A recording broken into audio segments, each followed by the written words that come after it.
Subscribe now and press the bell icon. Never miss an update. सो चलिए आज का मैं सेशन स्टार्ट करता हूं। अभी आपको वॉइस क्लियरली सुनाई दे रहा है, इसमें कोई प्रॉब्लम नहीं हो रहा होगा। सो देखिए आपकी स्क्रीन के सामने जो इस पार्ट दिख रहा है कि एसएससी करना होगा आसान। सो नाउ हमारे साथ एक बहुत जो सर हैं जो जोड़ने वाले हैं इस आईबीपीएस गाइड के साथ, वो एक एसएससी में बहुत अच्छा स्कोर कर चुके हैं और कई बार उन्होंने एसएससी का एग्जाम दिया है और क्लियर किया है, और 2018 में उन्होंने बहुत अच्छा स्कोर किया है जो एक अंडर रैंक में आ सकते हैं, राइट। तो आज उनका इंट्रोडक्शन मुझे करवाना था आप लोगों के साथ। तो वो कौन है, उन्होंने कैसे प्रिपरेशन किया है और वो कहाँ पर अभी क्या कर रहे हैं, उन सारी बातों को हम एक एक करके जानेंगे। सो चलिए मैं सर को इनवाइट करता हूँ अभी, राइट। सो नाउ अभी आपको सारी इमेज दिखेंगी। सो गुरप्रीत मैम, एक बार आप स्टूडेंट से कुछ कहना चाहेंगी तो बताइए, then we will introduce sir. Hello everyone, I hope सभी की तैयारी अच्छी चल रही होगी। और सीएचएसएल का एग्जाम था, आज से स्टार्ट हो रहा है। कैसा गया गाइस? किस किस ने एग्जाम दिया?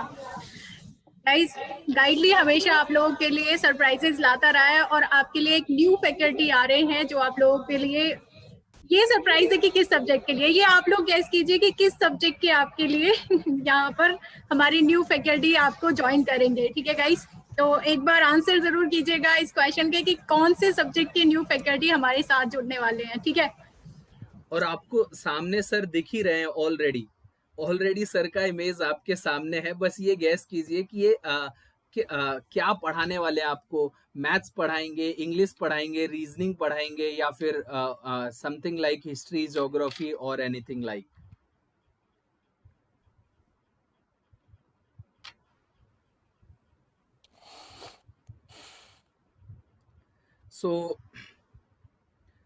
सो दीपेंद्र, तो मैं अभी आपके सामने रिवील करता हूं कि सर का जो नेम है वो है दीपेंद्र, और दीपेंद्र सर अपने बारे में अब आपको बताएंगे और वो क्या पढ़ाएंगे, क्या करेंगे, क्या चीज़ें हैं, और उन्होंने किस तरीके से एसएससी एग्जाम्स में प्रिपरेशन की है और कैसे क्लियर किया है। मुझे बहुत ज़्यादा आइडिया नहीं है, बट हाँ मुझे लगता है सर ने आई थिंक 2 से 3 बार एसएससी एग्जाम क्लियर किया है। बाकी हम सर से सुनते हैं। Dipendra sir. Thank you very much sir for inviting me on this big platform. और हेलो दोस्तों, आप लोग कैसे हैं? मेरा नाम है दीपेंद्र सिंह शक्तावत और मैं अपने बारे में थोड़ा इंट्रोड्यूस करता हूं। मैंने अपनी जो ग्रेजुएशन की है वो बीटेक करी है मैंने इलेक्ट्रॉनिक्स एंड कम्युनिकेशन इंजीनियरिंग से। वो करी है मैंने lovely professional university from Jalandhar. उसके बाद में फिर मैंने अपनी एसएससी की जर्नी को स्टार्ट किया था, जो मेरा अच्छी प्रिपरेशन के साथ मैंने सबसे पहले अपना सीजीएल दिया था, वो 2016 का था और उसके अंदर अराउंड मेरे 500 मार्क्स थे। उसके अंदर मेरा सिलेक्शन इसलिए नहीं हो पाया था क्योंकि टीयर 3 एक थोड़ा सा बैड लक फैक्टर मेरे लिए वहाँ पे काम कर चुका था, तो मेरा फाइनल सिलेक्शन नहीं हुआ था। मैं जनरल कैटेगरी से हूँ। और इसके बाद फिर मैंने वापस 2017 का एग्जाम दिया था। मेरे प्री में बहुत अच्छा स्कोर था, 165 था। पर वही है, बैड लक फिर से मेरा वेट कर रहा था। 2017 का जो मेंस था ऑलरेडी काफ़ी डिले हुआ था और काफ़ी सारे फैक्टर्स इसके साथ एसोसिएटेड होते हैं जब हमारा सिलेक्शन हम लेने वाले होते हैं, और लेकिन टाइम हमारा साथ नहीं देता है। मेरा 17 फेब को मेरा शिफ्ट पड़ गया था और मेरे भी कुछ इंटरनल फैक्टर्स थे जिनकी वजह से मैं परफॉर्म नहीं कर पाया अच्छा। और पर फिर भी मैंने अपना होप नहीं छोड़ा, मैंने अपनी तैयारी को कंटिन्यू रखा। मैंने टीयर 3 के लिए बहुत अच्छे से प्रिपेयर किया अराउंड 3 मंथ्स और मेरा अच्छा स्कोर आया 74 मार्क्स का। और इसके बाद में जब फाइनल सिलेक्शन के लिए कट ऑफ आई तो वो 524 की थी और मेरा जो फाइनल मार्क्स बने थे वो 520 थे। तो फिर से 4 मार्क्स से मैं रह गया था। उसके बाद दोस्तों मैं काफ़ी शैटर्ड हो गया था इनसाइड से, क्योंकि मैंने जितनी भी अपनी तैयारी करी थी वो बहुत दिल से करी थी, बहुत मेहनत करी थी मैंने उस चीज़ के लिए। पर फिर भी मैंने फिर से अपने आप को खड़ा किया 2018 के लिए। मैं फिर से इस 2017 में बहुत सारे हुए थे, कोर्ट केस हुआ था, प्रोटेस्ट हुआ था, तो वो एक कहीं ना कहीं एक डिप्रेशन का बहुत रीजन रहा था काफ़ी सारे स्टूडेंट्स के लिए। बहुत बच्चे इस मेंटल डिलेमा से गुजरे थे, मैं भी उस वहाँ से गुजरा था। फिर मैंने लगभग 1 साल अपनी तैयारी को छोड़ दिया था। फिर मैंने जब 2018 के लिए फिर से अपना माइंड मेक किया कि मुझे इस बार हर हाल में करना ही करना है। जितनी भी मैंने गलतियाँ करी है, जितने भी मेरे जहाँ मैं लैग करता हूँ, मैं उन सबको फिर से कंप्लीट करूँगा। एक भी ऐसी चीज़ नहीं छोड़ूंगा कि मेरा सिलेक्शन किसी भी हाल में रुक पाए। तो मैंने इवन स्टडीज के अलावा जितने भी अदर फैक्टर्स थे, चाहे वो मेरा कॉन्फिडेंस हो गया हो, मेरा पॉजिटिव माइंडसेट हो गया हो, या एग्जाम अटेम्प्ट करने की स्ट्रेटजीज हो गई, मैंने सब कुछ रिवैम्प किया, मैंने खुद के ऊपर मेहनत करी, और प्री से 2 महीने पहले मैंने अपनी प्रिपरेशन दोबारा से स्टार्ट करी 1 साल के बाद मैंने।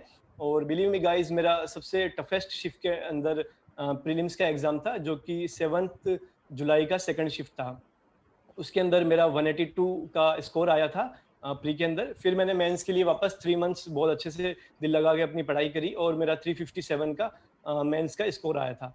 इसके बाद में जब मेरा अभी कुछ दिनों पहले हाल ही में ही टायर 3 के और सारे मार्क्स आ चुके हैं, तो मेरा टोटल जो स्कोर अब 700 में से बन चुका है, वो अराउंड नहीं, वो एग्जैक्टली 600 बन चुका है, जो कि एक अच्छा स्कोर है एक अच्छी डिसेंट जॉब लेने के लिए। जो मुझे चाहिए वो मुझे इजीली मिल जाएगा।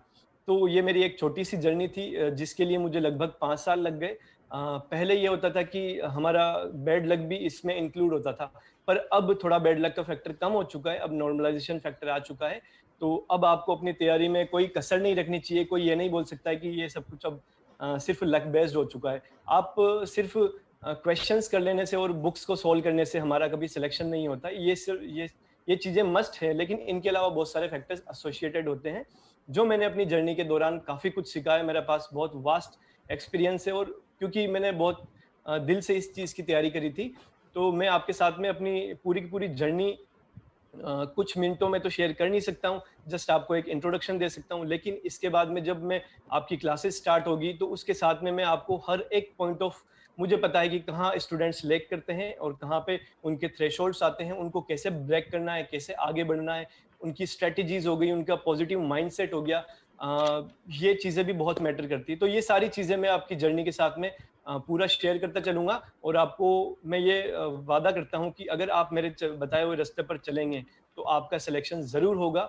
दोस्तों, सिलेक्शन लेने के लिए सिर्फ 3 चीजों की सबसे ज्यादा जरूरत होती है। वो होती है जेन्युइन गाइडेंस, राइट स्ट्रेटजी, और हार्ड वर्क का तो कोई सब्स्टिट्यूट है नहीं, वो आपको हर हाल में करना ही है। अगर आप इसके लिए रेडी हैं, तो आप अपनी जर्नी बिगिन कीजिए। बिलीव मी, हम इस आपकी जर्नी को बिल्कुल सक्सेसफुल बनाएंगे, और आपके साथ अच्छा काम होने वाला है। तो महिपाल सर। हाँ, तो स्टूडेंट्स, जैसा अभी सर ने बताया कि उनको 3 साल लगे सक्सेस पाने के लिए, एक बहुत अच्छा स्कोर करने के लिए। तो उसमें 2-3 चीजें एकदम नॉर्मल थी। नॉर्मल इन द सेंस हर किसी के साथ होती हैं, कि कहाँ से पढ़ाई करनी है, सबसे पहले तो वो एक फैक्टर था। उसको भी प्रॉब्लम आती है कि किससे पढ़ें। आजकल क्या हो रहा है ना, कि हजारों टीचर्स हैं और हर चीज अवेलेबल ऑनलाइन है, but selection of the question और किससे पढ़ना है, कैसे पढ़ना है, वो सारी चीजें आती हैं। तो वहां पर हम पहले क्या करते थे, कोई भी एक टीचर लेते थे, उसने जो जो बोला वो सब करते चले जाते थे। अब वो कहाँ तक फायदेमंद है, कैसे फायदेमंद था प्रिपरेशन के लिए, वो हमें आइडिया नहीं रहता था। बट उसके बाद जैसे ही 1-2 साल निकलता है, तब हमें आइडिया लगता है, यार जो मैं पढ़ रहा था वो तो एकदम ही अलग डायरेक्शन था, और एग्जाम में कुछ और चल रहा है। तो ये सारी चीजें स्टूडेंट ही रियलाइज करता है, जब वो खुद 1 साल अपना इस प्रिपरेशन फील्ड में, ऐसे मान के चलो, अगर वो धक्के खा लेता है ना, तो धक्के खा के सीखता है। क्योंकि राइट डायरेक्शन में अगर उसको कोई सही भी बोल रहा होगा ना, तो उसे लगेगा यार फालतू की बकवास कर रहे होंगे, ऐसे ही बिलीव ही नहीं होता स्टार्टिंग में, right. So in the same way, जैसे 2017 का एक फेज आया, उसके बाद बहुत सारा प्रोटेस्ट चला, सालों तक एग्जाम का रिजल्ट अटका रहा, तो लोगों ने एसएससी पर भरोसा ही करना छोड़ दिया कि यार ये तो एकदम बकवास एग्जाम है। आधे टाइम चीटिंग होती है, आधे टाइम रिजल्ट अटक जाता है, आधे टाइम रिजल्ट कैंसिल आउट हो जाते हैं, भर्ती कैंसिल आउट हो जाती है पूरी, राइट। तो ऐसी सिचुएशन में भी किस तरीके से आपको अपना स्ट्रेंथ बनाए रखना है, और ये पेशेंस स्टूडेंट के अंदर आजकल कम देखने को मिलता है, बट अगर ये पेशेंस किसी में हो तो उसको सिलेक्शन जल्दी ही होगा, क्योंकि पेशेंस ही है जो आपको ना हर राइट डायरेक्शन में ले जा सकता है। एक चीज मैं ऐड करना चाहूंगा सर। हाँ, जैसे कि बताइए। हाँ, जैसे कि बहुत सारे YouTube के ऊपर टॉपर्स आते हैं, वो अपनी स्ट्रेटेजी शेयर करते हैं। नो डाउट उन्होंने भी काफी हार्ड वर्क किया होता है, सब कुछ उन्होंने किया होता है। लेकिन अगर आप उनका बैकग्राउंड उठा के देखोगे, तो आपको पता चलेगा कि यार ये बंदा IIT दिल्ली से पास आउट है, और इसने जस्ट एक जॉब सिक्योरिटी के लिए एसएससी का एग्जाम क्रैक किया था, रैंक 1 ली थी। और हर साल ऐसा ही होता है कि जो बहुत ही अच्छी बैकग्राउंड के साथ में होते हैं वही क्रैक करते हैं। तो वहां पे जब हम इन टॉपर्स को कॉपी करने की कोशिश करते हैं, इनकी स्ट्रेटेजी, इनकी प्लानिंग को, तो हम मैचअप नहीं कर पाते हैं इस चीज को, क्योंकि उनका मेंटल लेवल अलग होता है, हमारा मेंटल लेवल अलग होता है। लेकिन हम ऐसा नहीं है कि हम पीछे रह सकते हैं, हम एग्जाम बिल्कुल क्रैक कर सकते हैं सिर्फ अपने हार्ड वर्क के दम पर। आपके अंदर हार्ड वर्क करने का जुनून होना चाहिए और आपके दिल में वो आग होनी चाहिए और वो कॉन्फिडेंस होना चाहिए कि हर हाल में मैं इस एग्जाम को क्रैक करूंगा ही करूंगा या करूंगी ही करूंगी। जनरली ये होता है कि जैसे मैं क्वेश्चंस की बात करता हूं, तो आजकल मार्केट के अंदर बहुत ही गंदा ट्रेंड चला हुआ है। कुछ, मैं सबका नहीं बोल सकता, लेकिन कुछ टीचर्स ऐसे भी हैं जो बच्चों को डरा डरा के उनसे अपना पैसा कमा रहे हैं। लगभग 100 क्वेश्चंस आते हैं मैथ्स के अंदर। मैथ्स एक बहुत इंपॉर्टेंट पार्ट है, नो डाउट।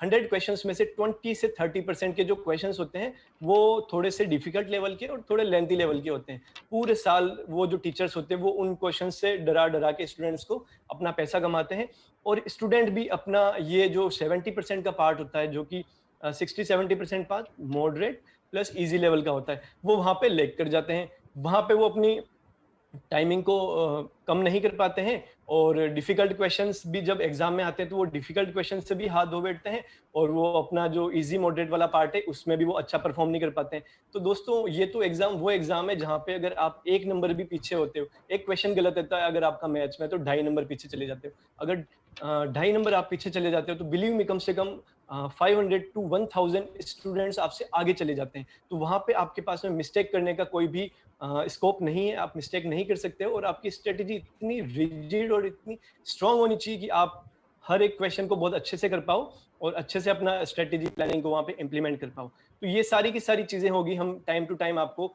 गाइड करते रहेंगे, और आपको पूरा पूरा हम गाइडेंस देंगे, और अच्छे क्वेश्चंस और जो एग्जाम पॉइंट ऑफ व्यू से हम क्वेश्चंस करते हैं, हम आपको वैसे ही तैयारी करवाएंगे अपनी पूरी की पूरी। तो right. Mahipal sir, next. So कुछ लोग ऐसा बोलते हैं कि भाई जैसे वो क्या होता है ना, उनको ना फिल्मी बुखार होता है कि सर आपने बीटेक किया और उसके बाद 3 साल प्रिपरेशन की और उसके बाद गवर्नमेंट जॉब भी निकाला, फिर टीचिंग में आ रहे हो, तो इसका पर्पस क्या है? तो पर्पस कुछ नहीं है इसका। देखो, ग्रेजुएशन करने के लिए अब मैं बीटेक करूं, बीएससी करूं, बीए करूं, कोई फर्क नहीं पड़ता आजकल, राइट? दूसरी चीज, जिनको भी ये फिल्मी बुखार है ना, आमिर खान वाला, तो आप एक्चुअल में ना आमिर खान नहीं हो, आप ना उस मूवी की करीना कपूर हो जिसको हर चीज के लिए डेमो देना पड़ता है। समझ में आ रहा है? क्योंकि आपको समझ में तो आता नहीं है प्रैक्टिकल दुनिया, आप अपनी फिल्मी दुनिया में हो अभी। तो अभी ना आप करीना कपूर वाले रोल से बाहर निकलो, नहीं तो हर चीज के लिए एक डेमो देना पड़ेगा आपको कि भाई ऐसा नहीं, ऐसा करना है, राइट? तो बिना डेमो के समझेंगे तो आपको और बेटर होगा। तो ये जो आमिर खान की फिल्मी दुनिया है ना, वो एकदम अलग है कि मैंने बीटेक किया, मैं बैंक में जॉब क्यों करूंगा? 90% लोग अभी तो बीटेक वाले ही बैंकिंग में जॉब कर रहे हैं ना। तो ये सब बोलना मुझे बहुत ही लाइक ऐसा, मुझे ना कंपैशन फील होता है इन स्टूडेंट के लिए कि ये कौन सी दुनिया में जी रहे हैं भाई। थोड़ा इस दुनिया से बाहर निकल के आओ, राइट? तो रियलिटी इज समथिंग डिफरेंट। मैंने भी बीटेक किया था, मैंने 6 महीने ही जॉब किया था कंप्यूटर साइंस में। उसके बाद मुझे लगा कि यार ना कोडिंग करना ना, लाइक कोडिंग आती भी है ना तो उसको टाइप करना और केवल एक ही काम लगातार बार बार करना मेरे लिए थोड़ा सा प्रॉब्लमेटिक था, मेरे को अच्छा नहीं लगा। Then I came into teaching, और उसके बाद मैंने एग्जाम भी निकाले, गवर्नमेंट जॉब के एग्जाम भी निकाले, मैंने ज्वाइन भी नहीं किया। इवन बैंकिंग में ज्वाइन इसलिए नहीं किया, फिर मेरे को वहां से वापस से वही प्रॉब्लम थी कि यार हर 5 साल के बाद मेरे को इधर उधर भागना पड़ता है। तो और जितना मैं अर्न कर रहा हूँ वो लाइक बैंक पीओ से तो मैं काफी ज्यादा अर्न कर सकता हूँ। बात आती है एक रेस्पेक्ट की, तो मेरे को ये इस फैक्टर से कोई फर्क नहीं पड़ता कि मैं बैंकिंग जॉब कर रहा हूँ या फिर मैं प्राइवेट कर रहा हूँ। ये एक, हाँ, अगर मैं किसी छोटे से गांव से बिलोंग करता हूँ, वहां पर अगर मैं जाता हूँ ना तो आज भी बोलते हैं बैंक में लग गया होता तो बड़े मजे कर रहा होता। बट ऐसा कुछ भी नहीं है, right? At the end of the day आप सेटिस्फाइड कितने हैं उससे फर्क पड़ता है। अब मैं जब भी गांव में जाता हूँ तो बस यही बात पूछते हैं कि यार तूने बैंक का जॉब क्यों छोड़ दिया था, तूने ज्वाइन क्यों नहीं किया, और वो इतनी अच्छी जॉब थी।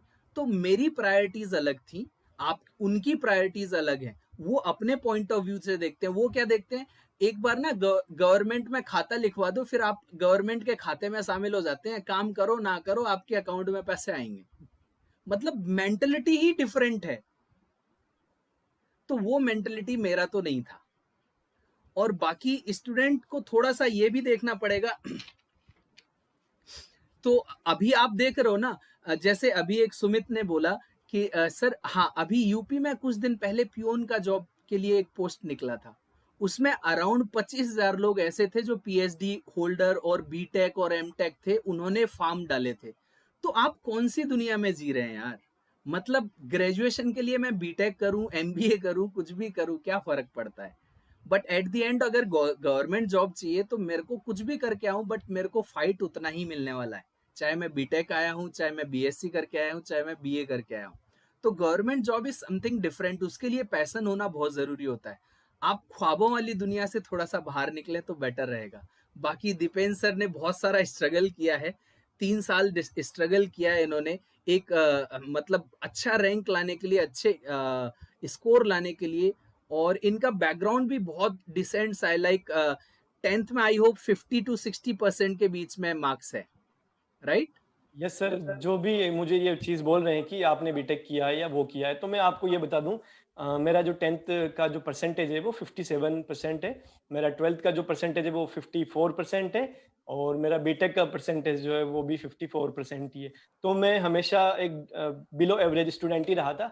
मैं हालांकि पढ़ाई नहीं करता था, पर मैं खुद के ऊपर एक कॉन्फिडेंस रखता था कि मैं जो भी काम करूंगा अपनी मेहनत के दम पे, हालांकि वहाँ फेलियर्स मिलेंगे, मुझे सब कुछ होगा, मेरे साथ स्ट्रगल होगा, लेकिन खुद पे कॉन्फिडेंस था कि नहीं, कुछ भी होगा मैं ये काम जरूर करके दिखाऊंगा। ये कॉन्फिडेंस ही था जो आज मैं, इतने टाइम का मेरा पेशेंस लेवल, इतने टाइम तक मेरा हार्ड वर्क, मैंने सब कुछ बना के रखा। सारे फेज आए, जब मैं डिप्रेस भी हुआ, मैं डिमोटिवेट भी हुआ, लेकिन ये सबकी लाइफ का एक फेज होता है, एक पार्ट होता है, आपको एक्सेप्ट करना पड़ेगा। लेकिन असली विनर वही होता है जो यहाँ से उठ के फिर से खड़ा हो जाता है। जो छोड़ के चला जाता है वो विनर कभी हो नहीं सकता है। और रही बात, हमें टाइम के साथ में अपने आप को चेंज करना आना चाहिए। जब बीटेक मैंने करने गया था, तब हम एमेच्योर से थे। यही होता था कि यार ये क्या कर रहा है, वो क्या कर रहा है, सब क्या कर रहे हैं, बीटेक कर रहे हैं तो चलो अपन भी क्या करें, बीटेक ही कर लेते हैं। तो वो एक टाइम था जो खुद का पर्सनल डिसीजन नहीं था। लेकिन जब बीटेक हो जाती है तब हमें रियलाइज होता है कि अब हमें लाइफ के साथ करना क्या है, अब मुझे कहाँ जाना है, क्योंकि इसके बाद में दोबारा मौका नहीं मिलने वाला है, ये लास्ट चांस है। फिर मैंने डिसाइड किया नहीं, मुझे एक ऑफिसर बनना है, क्योंकि पापा भी एक ऑफिसर है, तो एक अंदर से फीलिंग वही है कि देश को सर्व करना है। तो फिर मैंने गवर्नमेंट जॉब के लिए अपनी प्रिपरेशन स्टार्ट करी, हर वो चीज़ करी जो सिलेक्शन के लिए ज़रूरी थी। मैंने बिल्कुल स्क्रैच से अपनी तैयारी शुरू करी थी। मैं आपको बताना चाहूँगा, जब मैंने था एसएससी के लिए, तब मेरे मार्क्स 52 मार्क्स आए थे, और मुझे 100 मार्क्स तक पहुंचने के लिए करीबन 6 से 7 महीने भी लगे थे। पर ये था कि मैं टाइम के साथ में अपने आप को इम्प्रूव करता गया, अपनी मेहनत में कभी कमी नहीं आने दी, और मैं कंसिस्टेंट रहा, मैं ये बोलूँगा, और पैशंस मैंने अपना बना के रखा। तो सिलेक्शन मैंने आपको बताया सिर्फ क्वेश्चन सॉल्व करने से और बुक्स को सॉल्व करने से नहीं होता है। ये एक जर्नी होती है जहाँ पे आपको सारे फेजेस को देखना पड़ेगा, सारे फेजेस के से आपको गो थ्रू होना पड़ेगा। फिर आपको, जब आप निखर जाओगे पूरी तरह से स्ट्रगल के बाद में, फिर आपके लिए जॉब मिलेगी। सबका अलग अलग होता है, कोई आता है, कोई 3 महीने में एसएससी क्रैक करके चला जाता है, कोई 8 साल से भी क्रैक नहीं कर पाता है ना। तो हर चीज अलग अलग होती है। बस मैंने आपको स्टार्टिंग में बताया, राइट गाइडेंस, राइट स्ट्रेटेजी और हार्ड वर्क, अगर ये कॉम्बिनेशन आप रखते हैं तो आप बिलीव मी, आपको कोई 3 साल नहीं लगने वाले, ना आपको 5 साल लगने वाले। आप पहले अटेम्प्ट में 8 से 9 महीने की तैयारी करके बिल्कुल आप ये एग्जाम क्लियर कर सकते हैं। ये कोई यूपीएससी का एग्जाम नहीं है जिसका बहुत ही तगड़ा लेवल होता है।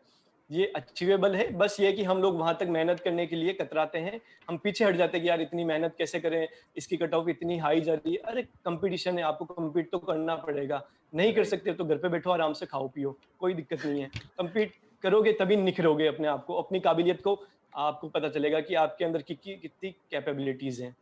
Right sir, so I hope आप सभी लोगों ने जो थोड़ी बहुत इंट्रोडक्शन था, सर ने अपने बारे में थोड़ा बहुत बताया, और बाकी हम देखते चलेंगे जैसे जैसे सर आपको यहाँ पर लेक्चर्स लेना स्टार्ट करेंगे, बाकी धीरे धीरे आपके जो भी डाउट्स होंगे वो धीरे धीरे सर क्लियर करते चलेंगे। दूसरा, सर की जो स्ट्रेटजीज हैं वो उनसे मैं बहुत लाइक उनका जो स्कोर था कि 52 से लेके स्कोर को 180 प्लस ले जाना प्री में, और मेंस का स्कोर 600 आउट ऑफ 700 600 तक ले जाना विद इन 2 years और 3 years ऑफ फ्रेम, वो एक जो जर्नी का फेज है ना, वो स्ट्रेटजी कैसे रही होगी, वो बहुत ही इफेक्टिव है। तो सर धीरे धीरे आपको ना ये जो स्ट्रेटजीज हैं, किस तरीके से उन्होंने अपनी स्टडी में प्लान में चेंज किए, कैसे कैसे इम्प्रूवमेंट किया है, ये सारी चीजें आपको साथ साथ में बताते हुए चलेंगे। सो आज के इंट्रोडक्शन वाले पार्ट को हम आज यहीं फिनिश करेंगे, ठीक है। सो और किसी को कोई डाउट है, कोई भी प्रॉब्लम है, तो आप कमेंट बॉक्स में यहाँ पर कमेंट कर सकते हैं। सर और मैं आपके रिप्लाई देते रहेंगे। और किसी को कोई भी कैसा भी डाउट होगा ना, तो आप डायरेक्टली हमें टेलीग्राम पर और यूट्यूब में जहाँ पर भी आपका सेशन आता है उसके नीचे कमेंट बॉक्स है, वहाँ सारी चीजें कमेंट करके पूछ सकते हैं, कोई प्रॉब्लम नहीं है। सो सर आपको हमेशा पढ़ाएंगे और राइट डायरेक्शन में। जैसा मैं आपको कहता हूँ ना, बैंकिंग की अगर मैं क्लासेस लेता हूँ तो I always teach exam oriented. मैं कभी स्टूडेंट को डराने का काम नहीं करता। ये एग्जाम में आएगा, इतना तक पढ़ना है, 10% ऊपर, 20% ऊपर, इससे ऊपर ज्यादा की जरूरत नहीं है, क्योंकि आपके काम की चीजें नहीं है वो। आपको पीएचडी नहीं करनी है मैथमेटिक्स में, गवर्नमेंट जॉब चाहिए, राइट। तो इस तरीके से ये सारी की सारी स्ट्रेटजीज को साथ में लेते हुए हम आपको एसएससी की प्रिपरेशन कराएंगे, ठीक है। So thank you so much. और आपकी जो क्लासेस हैं वो आई थिंक सर आपकी क्लासेस अभी कुछ दिनों के लिए पूरा सेटअप होने में 2 से 3 दिन का टाइम लगेगा, और मंडे से फुली फ्लैश्ड क्लासेस स्टार्ट हो जाएंगी। तब तक आपके कुछ कुछ रिकॉर्डेड वीडियोस सर आपको प्रोवाइड करते रहेंगे, और हम लोगों की क्लासेस ऑलरेडी चली रही हैं, और मंडे से हम लाइव क्लासेस भी एसएससी के लिए फुली फ्लैश्ड क्लासेस स्टार्ट कर देंगे, ठीक है। तो चलिए आज के सेशन को मैं यहीं खत्म करूंगा। Thank you so much sir for with us and हमारी टीम ज्वाइन करने के लिए। Thank you so much sir for inviting me. Thank you. Subscribe now and press the bell icon. Never miss an update.